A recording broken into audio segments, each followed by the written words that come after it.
A Segunda Guerra Mundial foi um conflito de proporções sem precedentes, marcado por uma brutalidade industrializada e uma ideologia que exigia lealdade absoluta até o último fôlego. Em meio a campos de batalha devastados e cidades em ruínas, a propaganda nazista martelava incessantemente a mensagem de glória eterna para aqueles que lutassem e morressem pela pátria. A rendição era retratada como o ato supremo de covardia, uma traição imperdoável aos ideais do Reich e aos camaradas caídos.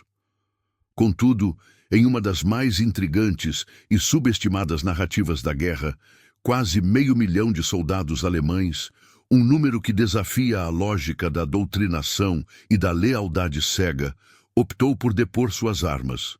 E, de forma ainda mais notável, a grande maioria deles escolheu se render especificamente às forças americanas. Esta cifra estarrecedora, que se aproxima de 480, 00 homens, representa mais do que uma série de incidentes isolados.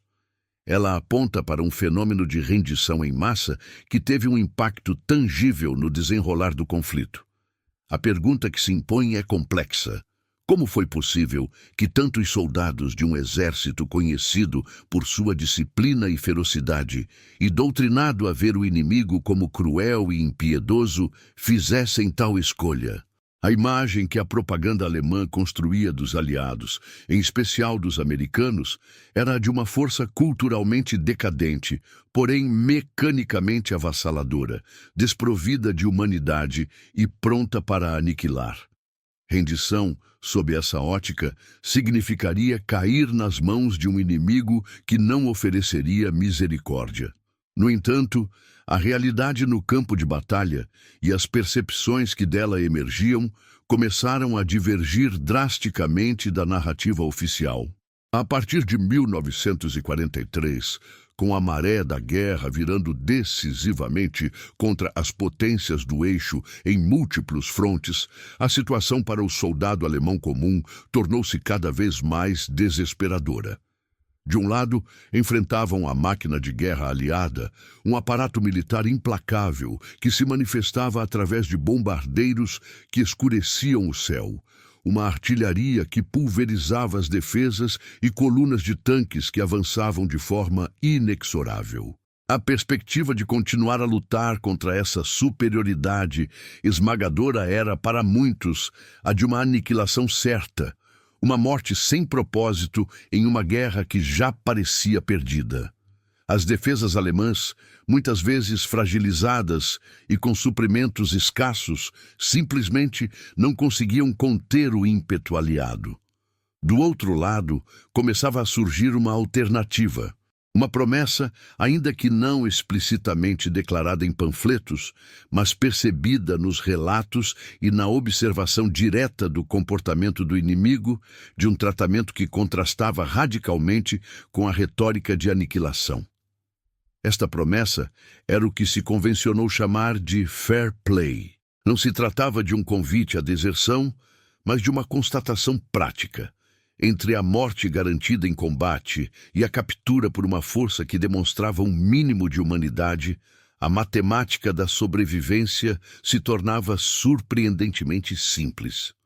A escolha não era entre lutar ou ser covarde, mas entre a vida e a morte.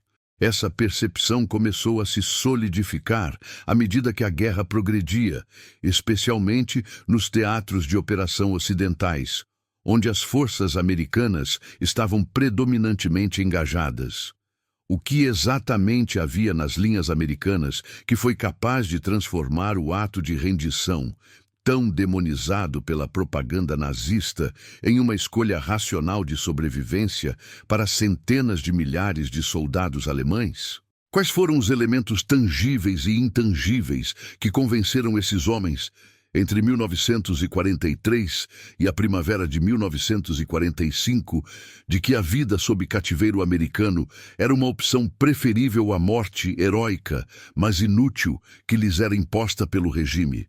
Esta é a questão central que o documentário Curiosidades da Guerra busca desvendar, explorando as complexidades de uma decisão que moldou o destino de indivíduos e, em certa medida, o próprio curso da Segunda Guerra Mundial. A partir de 1943, o curso da Segunda Guerra Mundial começou a mudar de forma irreversível. A derrota alemã em Stalingrado, no leste, e a vitória britânica em El Alamein, no norte da África, marcaram o fim da expansão do eixo e o início de sua retração.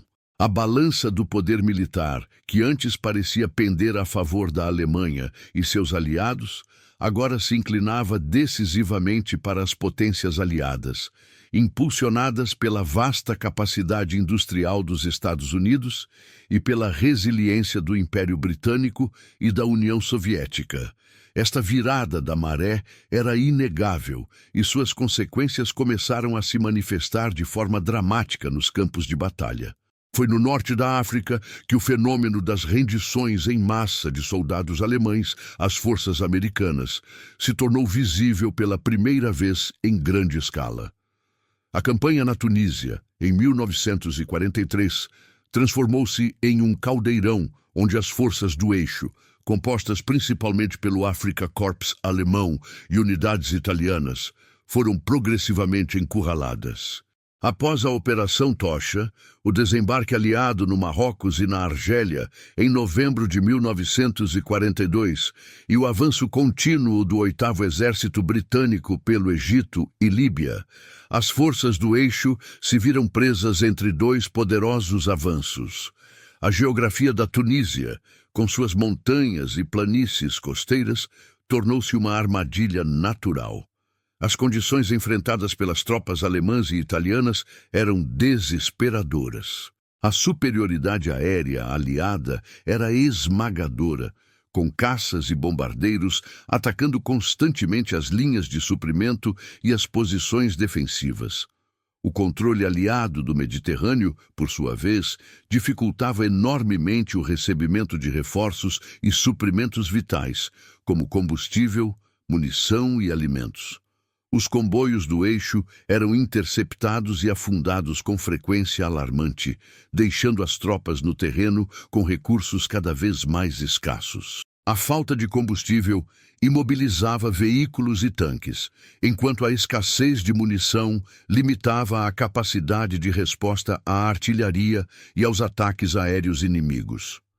As rações de comida e água diminuíam a cada dia, minando o moral e a capacidade física dos soldados. Nesse cenário de cerco e privação, a lógica da guerra começou a se inverter. Para colunas inteiras de soldados alemães, a matemática da sobrevivência tornou-se simples e brutalmente clara. Continuar a lutar significava uma morte quase certa, seja pela superioridade de fogo aliada, seja pela fome e exaustão. A rendição, por outro lado, oferecia a chance de sobreviver. Tunis, em maio de 1943, marcou o primeiro ápice dessas rendições em massa, com dezenas de milhares de soldados do eixo depondo suas armas. O general von Arnim, comandante do Grupo de Exércitos África, e seus oficiais tentaram organizar uma resistência final, mas a desmoralização e a falta de recursos eram intransponíveis. A cena se repetia em diversos pontos do fronte tunisiano. Em meio à poeira levantada por veículos militares e à fumaça de combates recentes, bandeiras brancas improvisadas, feitas de camisas ou lençóis, começavam a surgir. Soldados alemães, com os rostos marcados pela exaustão, pela sujeira e pela derrota, atiravam seus fuzis e metralhadoras ao chão em um gesto de desistência definitiva. A imagem dos caminhões GMC americanos, que antes representavam uma ameaça iminente, transformava-se agora em um transporte para a segurança, levando homens exaustos para cercados organizados. Estes primeiros contatos com as forças americanas estabeleceram um precedente crucial, mostrando que a rendição não significava a aniquilação prometida pela propaganda nazista, mas sim a possibilidade de um tratamento humano e a chance de viver para ver o fim da guerra. O que se observava em Tunis era o prenúncio de um padrão que se repetiria em uma escala ainda maior nos anos seguintes na Europa Ocidental. Enquanto as primeiras ondas de rendição no norte da África começavam a desenhar um novo padrão, a imagem que a propaganda nazista construía do inimigo e do destino de seus próprios soldados era de um contraste brutal com a realidade que se desdobrava nos campos de batalha. Durante os anos da Segunda Guerra Mundial, o Terceiro Reich investiu pesadamente em um aparato de propaganda sem precedentes, liderado pelo ministro Joseph Goebbels. Rádios, jornais, cinejornais, pôsteres e discursos inflamados eram ferramentas constantes para moldar a mentalidade da população e, crucialmente, dos soldados. A narrativa central era a da glória do povo alemão, da superioridade da raça ariana e da inevitabilidade de sua vitória final sob a liderança do Führer, Adolf Hitler. A guerra era apresentada não apenas como um conflito militar, mas como uma cruzada existencial pela sobrevivência da Alemanha e da civilização ocidental contra as forças do bolchevismo e do capitalismo judaico. Dentro dessa ideologia, a luta até o último homem era um dever sagrado. A rendição, por sua vez, era demonizada como o ato mais vil de covardia, uma traição imperdoável aos camaradas caídos, à pátria e ao próprio Führer. Soldados eram doutrinados a acreditar que a morte em combate era um destino honroso, enquanto a captura significava desonra e, frequentemente, a morte por tortura nas mãos de um inimigo desumano. A propaganda reforçava a ideia de que qualquer sinal de fraqueza seria uma mancha indelével na honra da Wehrmacht e do indivíduo. As punições para a deserção, ou para aqueles que demonstrassem falta de lealdade, eram severas, variando de prisão à execução sumária, o que contribuía para a pressão psicológica de lutar até o fim. Paralelamente à exaltação da virtude alemã, a propaganda nazista trabalhava incansavelmente para descreditar e desumanizar os inimigos. Os soviéticos eram retratados como hordas bárbaras, os britânicos como hipócritas imperialistas, e os americanos, em particular, eram pintados como uma sociedade decadente, racialmente misturada e sem verdadeira fibra moral ou militar. A imagem dos Estados Unidos era a de uma nação movida unicamente por interesses capitalistas, sem ideais elevados ou disciplina militar genuína. Os soldados americanos eram frequentemente retratados como gangsters ou indivíduos moles, incapazes de suportar as agruras do combate real, dependentes excessivamente de sua vasta produção industrial. Esta representação tinha um propósito claro: incutir desprezo e medo, desencorajando qualquer soldado alemão de sequer considerar a rendição a uma força tão supostamente inferior e desonrosa. A ideia era que cair nas mãos dos americanos não seria apenas uma desonra, mas também uma experiência de humilhação e sofrimento inevitável, pois eles, apesar de sua aparente riqueza material, careceriam de qualquer senso de fair play ou humanidade. Contudo, a realidade no campo de batalha oferecia um contraste brutal e inegável com essa narrativa cuidadosamente construída. À medida que os soldados alemães enfrentavam as forças americanas, especialmente a partir de 1943, eles se deparavam com uma máquina de guerra de poder e escala sem precedentes. A imagem de uma força militar decadente rapidamente se desintegrava diante da esmagadora superioridade material aliada. Os céus europeus eram dominados por formações de bombardeiros americanos, como os B-17 Flying Fortresses e B-24 Liberators, que descarregavam toneladas de explosivos sobre alvos alemães, destruindo fábricas, cidades e infraestruturas vitais. No solo, a artilharia americana demonstrava uma capacidade de fogo avassaladora, com barragens que podiam pulverizar posições defensivas alemãs por horas a fio. Os tanques Sherman Embora individualmente talvez não fossem superiores aos mais pesados panzers alemães em blindagem ou armamento, compensavam essa diferença com um número que parecia ilimitado. Onde a Alemanha lutava para produzir centenas de tanques, os Estados Unidos produziam milhares. Essa capacidade bélica aparentemente infinita, sustentada por uma logística impecável que garantia suprimentos constantes de combustível, munição e equipamentos, criava um cenário de desvantagem intransponível para as tropas alemãs. A experiência de ser constantemente bombardeado, metralhado e superado em número e poder de fogo era psicologicamente devastadora. Essa discrepância abismal entre o que a propaganda prometia e a realidade esmagadora, vivida nas trincheiras e nos campos de batalha, começou a corroer o moral e a lealdade dos soldados alemães. A crença na vitória final, tão diligentemente cultivada, cedia lugar à desesperança diante da superioridade numérica e tecnológica do inimigo. A cada retirada, a cada posição perdida, a cada camarada caído por um fogo de artilharia incessante ou um ataque aéreo implacável, a narrativa oficial parecia cada vez mais distante da verdade. O mito da invencibilidade alemã desmoronava sob o peso dos fatos. Para muitos, a escolha não era mais entre glória e covardia, mas entre a aniquilação certa e a possibilidade de sobrevivência.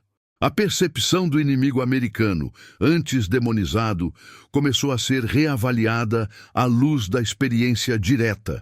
Eles eram implacáveis no combate, sim, mas não pareciam ser os monstros sem alma que a propaganda descrevia. Essa mudança de percepção foi um fator crucial que abriu caminho para a decisão de depor as armas. Um ato que a ideologia nazista condenava veementemente, mas que a realidade da guerra tornava uma opção cada vez mais racional. A realidade da superioridade militar americana no campo de batalha era inegável, mas havia um elemento adicional e muitas vezes subestimado que começou a inclinar a balança das decisões individuais dos soldados alemães: o fair play em ação. Este conceito, embora não fosse uma política formalmente anunciada com panfletos de propaganda, manifestava-se através de ações tangíveis e consistentes por parte das forças americanas. Não se tratava apenas da ausência de brutalidade, mas da presença ativa de um tratamento humano que contrastava radicalmente com a retórica de aniquilação do regime nazista e com as próprias condições de privação que muitos soldados alemães enfrentavam. O que exatamente era esse fair play? Em sua essência, era a garantia de que, uma vez depostas as armas, o soldado inimigo seria tratado de acordo com as convenções de Genebra, embora muitas vezes com um padrão que superava as expectativas de um exército em guerra. As condições tangíveis oferecidas pelos americanos eram vitais para a sobrevivência e o moral. A mais básica e imediata era a água potável. Em frentes como o norte da África, onde o calor e a escassez eram constantes, e mesmo na Europa, onde a exaustão das marchas e combates levava à desidratação, uma fonte garantida de água era um luxo inestimável. Soldados alemães, muitas vezes com suas cantinas vazias há dias, encontravam-se diante de suprimentos americanos que pareciam abundantes, um contraste gritante com a penúria de suas próprias linhas de suprimento. Além da água, a promessa de alimentação adequada era um fator decisivo. Enquanto as rações alemãs diminuíam e a fome se tornava uma companheira constante nas linhas de frente, os americanos ofereciam pão, rações de campo e, em muitos casos, refeições quentes.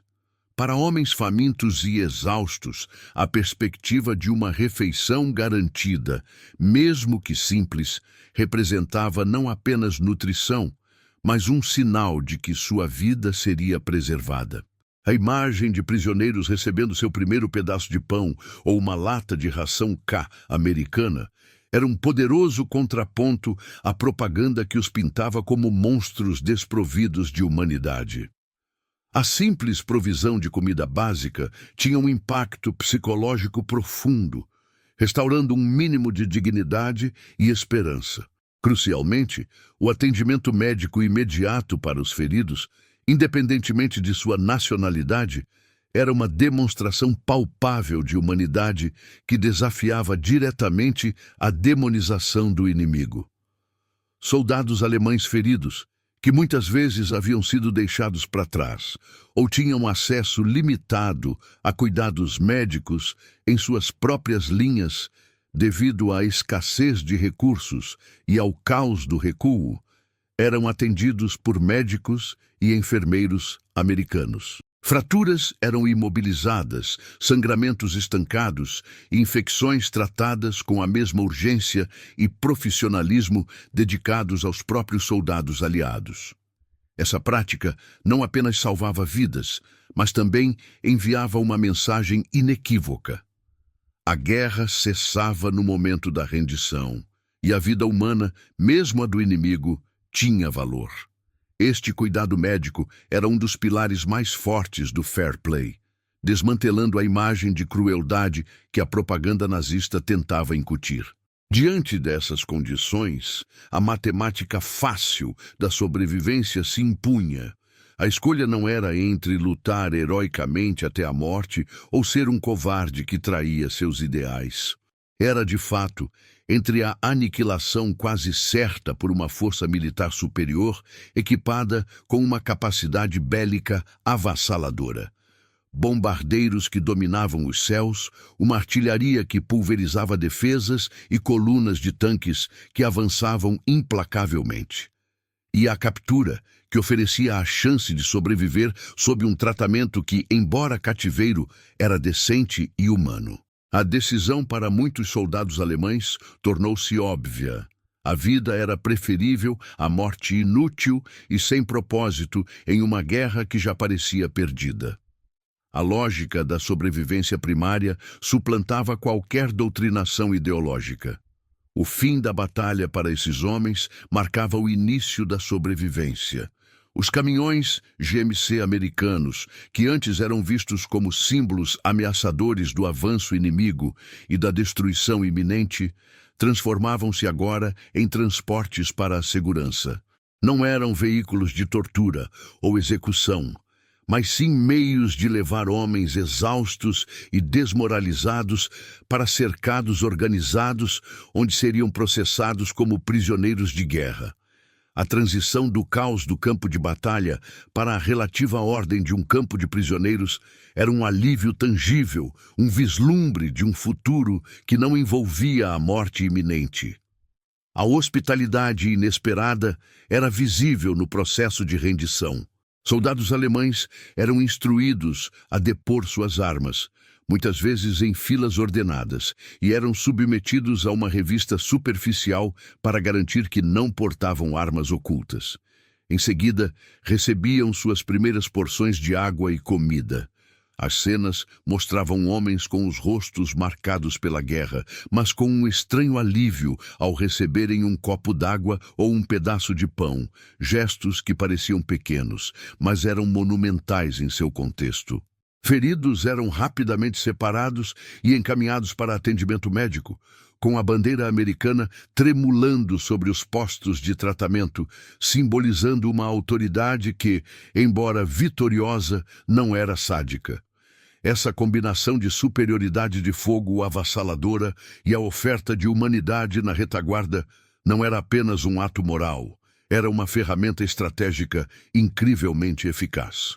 Ela desmoralizava o inimigo, minava a propaganda nazista e oferecia uma alternativa concreta à luta até o último homem, poupando vidas em ambos os lados e acelerando o desfecho da guerra. A superioridade militar americana no campo de batalha e o tratamento humano oferecido aos prisioneiros de guerra já haviam começado a desmoralizar as forças alemãs. No entanto, um fator adicional e notavelmente peculiar emergiu para acelerar ainda mais o processo de rendição em massa. a experiência dos prisioneiros de guerra alemães em solo americano e as cartas que eles enviavam para casa. Esta foi uma das curiosidades da guerra mais impactantes e menos exploradas, transformando a percepção da rendição de um ato de desonra para uma via de sobrevivência preferível. Com a entrada dos Estados Unidos na Segunda Guerra Mundial, o país enfrentou um desafio logístico e de mão de obra sem precedentes. Milhões de homens foram convocados para o serviço militar, criando uma escassez crítica de trabalhadores em setores vitais da economia, especialmente na agricultura. Para suprir essa demanda, o governo americano implementou um programa para utilizar prisioneiros de guerra na força de trabalho. Centenas de milhares de prisioneiros, incluindo um número significativo de alemães, foram transportados através do Atlântico e distribuídos em campos por todo o território americano. Eles trabalhavam em fazendas, auxiliando na colheita de culturas como algodão, milho, beterraba e frutas, e também em operações florestais e de apoio industrial, sempre sob supervisão militar e seguindo as diretrizes das convenções de Genebra. As condições nesses campos, embora fossem de cativeiro, eram surpreendentemente decentes, especialmente quando comparadas com a brutalidade dos campos de trabalho forçado na Europa ou com as privações nas linhas de frente. Os prisioneiros recebiam alimentação regular, acomodações básicas e tinham acesso a atendimento médico e, em alguns casos, até a atividades recreativas e educacionais. O ponto crucial que transformou essa experiência em uma ferramenta estratégica inesperada foi a permissão concedida a esses prisioneiros para se comunicarem com suas famílias na Alemanha. Sob as regras das Convenções de Genebra, prisioneiros de guerra tinham o direito de enviar e receber correspondência, embora sujeita à censura. No entanto, o conteúdo dessas cartas enviadas dos Estados Unidos para a Alemanha foi o que realmente causou um impacto sísmico. Diferente da imagem de miséria, tortura ou exploração que a propaganda nazista pintava para o destino dos prisioneiros, as cartas dos soldados alemães descreviam uma realidade muito diferente. Esses relatos pessoais detalhavam um tratamento humano e condições de vida toleráveis. Soldados escreviam sobre a abundância de comida, a qualidade do atendimento médico, a limpeza dos campos e, em muitos casos, a oportunidade de trabalhar e até mesmo ganhar um pequeno salário. Eles descreviam a paisagem americana, o tratamento respeitoso por parte dos guardas e a ausência de maus tratos. Para as famílias na Alemanha, que viviam sob o racionamento severo, bombardeios constantes e a narrativa oficial de um inimigo implacável, essas cartas eram um choque. Elas contradiziam diretamente a propaganda que demonizava os americanos e a rendição. A perspectiva de que um filho, marido ou irmão estava vivo, bem alimentado e seguro nos Estados Unidos, em vez de morto em combate ou sofrendo nas mãos de um inimigo brutal, era uma revelação poderosa. Esses relatos pessoais, filtrando-se de volta para a Alemanha através de canais familiares e militares, funcionaram como um rumor poderoso e altamente eficaz. As cartas eram lidas e compartilhadas não apenas dentro do círculo familiar, mas também entre vizinhos, amigos e, crucialmente, entre soldados que ainda estavam nas linhas de frente. A notícia de que a rendição aos americanos não significava a aniquilação, mas sim a possibilidade de uma vida minimamente digna como prisioneiro, começou a se espalhar como um incêndio. Este rumor minou o moral das tropas alemãs de uma forma que a superioridade de fogo aliada, por si só, não conseguia. Ele oferecia uma alternativa tangível e pessoal à morte certa no campo de batalha.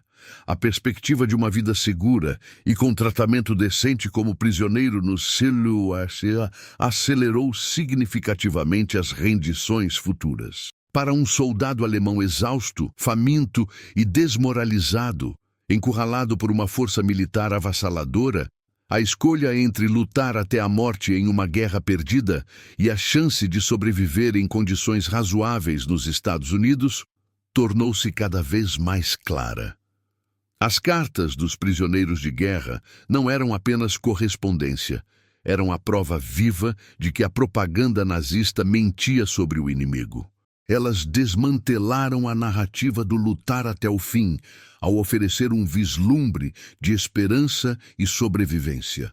Essa curiosidade extra da guerra, a capacidade de comunicação dos prisioneiros, transformou-se em uma arma psicológica inesperada, convencendo centenas de milhares de soldados alemães de que a rendição aos americanos era, de fato, a escolha mais racional para preservar suas vidas e, quem sabe, um dia, retornar para casa.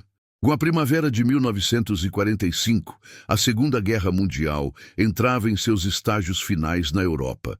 A Alemanha, já esgotada por anos de conflito em múltiplas frentes, enfrentava uma derrota iminente. No leste, o Exército Vermelho avançava inexoravelmente em direção a Berlim.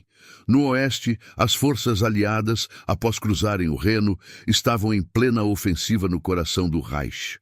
Era neste cenário de colapso generalizado que o fenômeno das rendições em massa atingiria seu ápice, manifestando-se de forma dramática na campanha do Ruhr, um dos maiores cercos da história militar e um ponto de virada crucial no fronte ocidental. A região do Ruhr, no oeste da Alemanha, era o coração industrial do país, vital para a produção de carvão, aço e armamentos. Sua defesa era considerada de importância estratégica máxima. No entanto, as forças alemãs ali estacionadas, sob o comando do marechal de campo Walter Model, chefe do Grupo de Exércitos B, estavam em uma posição cada vez mais precária. Desde o final de março de 1945, as tropas americanas, com o 9º Exército ao norte e o 1º Exército ao sul, executaram uma manobra de pinça brilhante e rápida. Em 1º de abril, as duas pontas da ofensiva se encontraram perto de Lippstadt, selando o destino de aproximadamente 325 soldados alemães, que foram completamente encurralados em uma área de cerca de 100 quilômetros de comprimento por 60 quilômetros de largura. Este era o bolsão do Ruhr. Dentro do bolsão, a situação para as forças alemãs era desesperadora. Completamente cercadas, sem esperança de socorro ou de uma fuga organizada, as tropas estavam isoladas de suas linhas de suprimento. A superioridade aliada era esmagadora em todos os aspectos: ar, artilharia e tanques. O céu, sobre o Ruhr, era dominado por caças-bombardeiros aliados, que atacavam incessantemente qualquer movimento alemão. A artilharia americana disparava barragens contínuas, pulverizando as posições defensivas e os centros de comando alemães. A escassez de combustível, munição, comida e água era crítica, minando a capacidade de combate e a moral dos soldados. As comunicações estavam rompidas e a cadeia de comando alemã se desintegrava. O grupo de exércitos B de Model era uma força heterogênea, composta por elementos remanescentes da Wehrmacht, unidades da Waffen-SS, Volkssturm, milícia popular formada por idosos e inaptos para o serviço regular, e até mesmo jovens da juventude hitlerista, muitos deles com pouca ou nenhuma experiência de combate. Todos estavam exaustos, famintos e desmoralizados. A ordem de Hitler era clara: lutar até o último homem, defender cada centímetro de solo alemão. No entanto, a realidade do campo de batalha tornava essa ordem uma sentença de morte fútil. Diante da inevitabilidade da aniquilação, a percepção que havia se consolidado desde o norte da África e que fora reforçada pelas cartas dos prisioneiros nos EUA, tornou-se a lógica dominante. A luta até o fim não traria glória, apenas morte. A rendição, por outro lado, oferecia a chance de sobreviver. Não houve uma única batalha final de aniquilação no bolsão do Ruhr, mas sim um colapso gradual e, por fim, massivo, da resistência alemã. Frentes inteiras, sem a menor esperança de sucesso, simplesmente se desintegraram. Comandantes de unidades menores e até mesmo grupos de soldados tomavam a decisão coletiva de depor suas armas.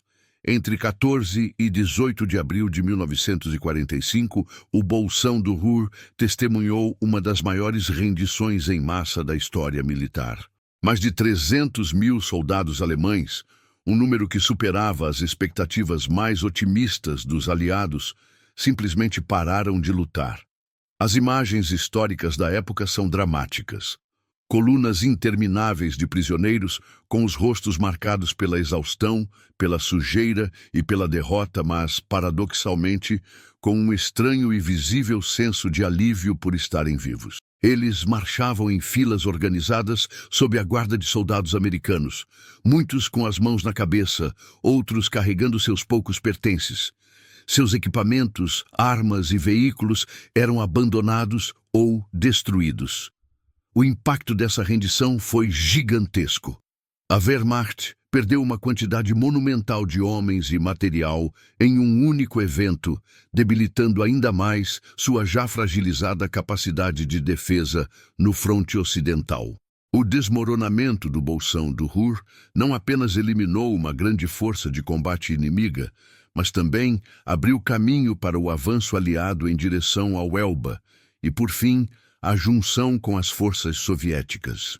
Este evento demonstrou de forma contundente que a combinação da superioridade de fogo avassaladora com a percepção de um tratamento humano aos prisioneiros era uma ferramenta estratégica poderosa, capaz de desmoralizar o inimigo a ponto de levá-lo a depor as armas em massa, poupando assim incontáveis vidas em ambos os lados e acelerando o desfecho da guerra.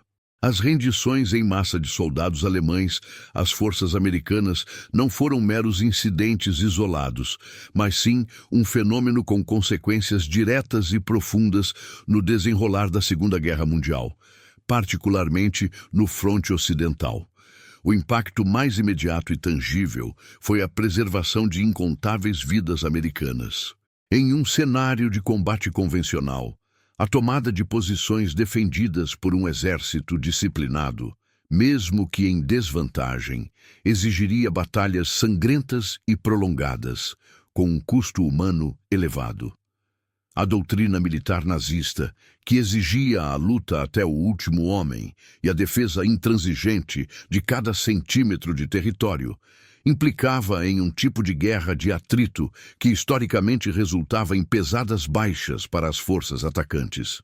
No entanto, o desmoronamento de frentes inteiras, como observado no norte da África em 1943, e de forma ainda mais espetacular no Bolsão do Ruhr em 1945, evitou a necessidade de tais confrontos de aniquilação.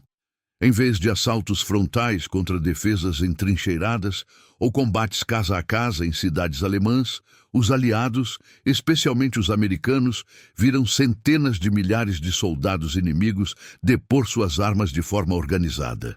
Este cenário poupou as divisões de infantaria e blindados americanas de enfrentar uma resistência fanática e desesperada que, mesmo ineficaz a longo prazo, poderia ter causado perdas significativas. Cada rendição em massa representava uma batalha que não precisou ser travada, um objetivo que foi alcançado com um custo de vidas muito menor do que o esperado. A logística da guerra também foi alterada. Em vez de mobilizar recursos para evacuar e tratar um grande número de feridos aliados de combate, os esforços se concentravam em processar e abrigar prisioneiros. Essa dinâmica de rendição maciça, combinada com a superioridade militar aliada que se tornara avassaladora, contribuiu significativamente para encurtar a guerra no fronte ocidental. Se as forças alemãs tivessem mantido a coesão e a determinação de lutar até o fim em cada setor, o avanço aliado teria sido consideravelmente mais lento e custoso. A necessidade de superar cada ponto de resistência, limpar cada cidade e romper cada linha defensiva teria estendido o conflito por semanas ou até meses, resultando em mais destruição e, inevitavelmente, em um número muito maior de vítimas em todos os lados. A rápida desintegração de grandes formações alemãs, impulsionada pela percepção de que a rendição aos americanos oferecia uma alternativa viável à morte, acelerou o colapso do Terceiro Reich e o fim das hostilidades na Europa. O armistício de 8 de maio de 1945, que marcou o fim da guerra na Europa, foi alcançado mais rapidamente, em parte, devido à decisão pragmática de centenas de milhares de soldados alemães de cessar a luta. Os números globais de impacto reforçam a magnitude desse fenômeno.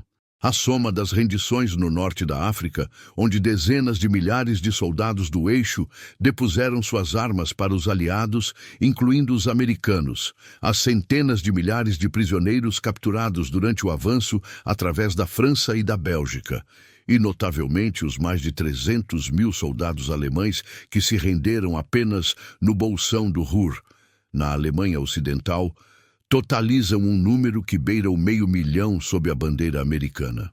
Esta estatística não é apenas um dado, é a evidência de uma transformação logística e estratégica sem precedentes. A gestão de uma população tão vasta de prisioneiros exigiu um planejamento meticuloso, desde o estabelecimento de campos de detenção até o fornecimento de alimentos, água e cuidados médicos. A estratégia de guerra aliada teve que se adaptar não apenas para derrotar o inimigo em combate, mas também para processar e gerenciar um número massivo de ex-combatentes que haviam optado pela sobrevivência.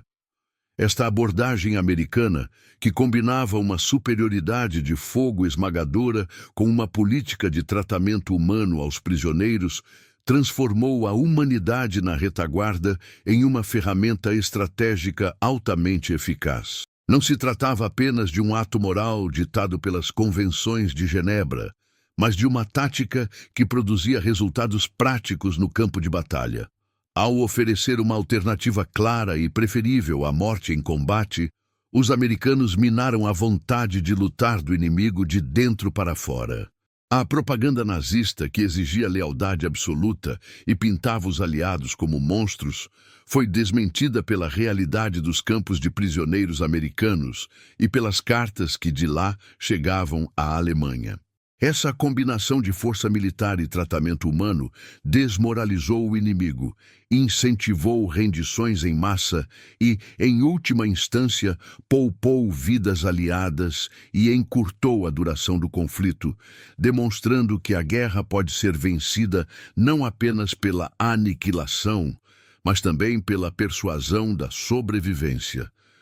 A vitória americana na Segunda Guerra Mundial, portanto, transcendeu o mero domínio militar no campo de batalha. Ela se estendeu à mente de centenas de milhares de soldados inimigos que, diante de uma escolha existencial, optaram pela sobrevivência sob a bandeira americana. A combinação que se provou decisiva foi a da esmagadora superioridade de fogo, manifestada por bombardeiros que dominavam os céus, artilharia que pulverizava defesas e colunas de tanques que avançavam inexoravelmente, com a surpreendente humanidade demonstrada no tratamento dos prisioneiros. Esta foi uma fórmula poderosa e por vezes subestimada, que venceu tanto mentes quanto batalhas. Essa abordagem diferenciada estabeleceu um precedente histórico. Ela demonstrou que a força militar pode ser mais potente e eficaz não apenas pela aniquilação, mas quando temperada com um tratamento humano que desmoraliza o inimigo de dentro para fora, oferecendo uma alternativa racional à luta até o último homem.